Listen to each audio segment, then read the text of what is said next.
Hello everyone, welcome back to Dr. HPSC. So who is an Indian citizen according to the Constitution and what do Article 5 to 11 say about citizenship? Let's understand each article one by one. Article 5 tells us who was considered an Indian citizen when the Constitution started on 26 Jan 1950.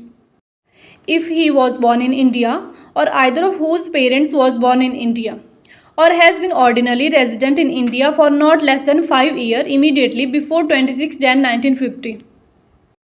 For example, suppose Priya was living permanently in India in 1950. She could be a citizen of India if she fulfilled any one of these conditions. First, if she was born in India, and second, either her father or mother was born in India. Third, if she was not born in India, neither parents was born in India, but Priya had lived in India for 5 years before 26 Jan 1950. Now let's talk about Article 6. Article 6 deals with the people who migrated from Pakistan to India around the time of partition. The Constitution had to decide who among these migrants would be treated as an Indian citizen.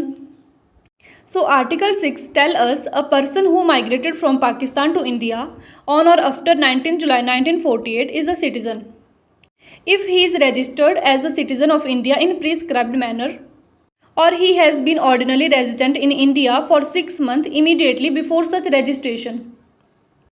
But the question is, what is 19 July 1948? It was fixed as a cut-off date. Before July 1948, registration is not required, and after July 1948, registration is mandatory.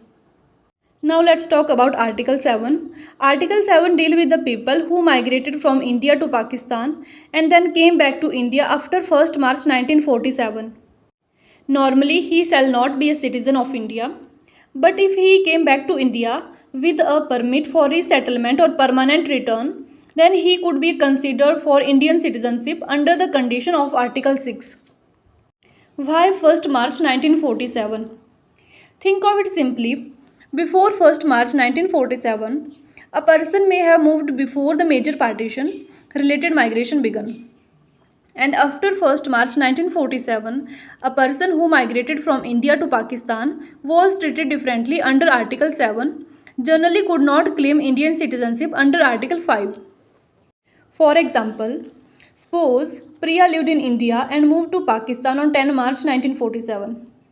So Article 7 apply on Priya, and she would generally not be an Indian citizen under Article 5 and 6.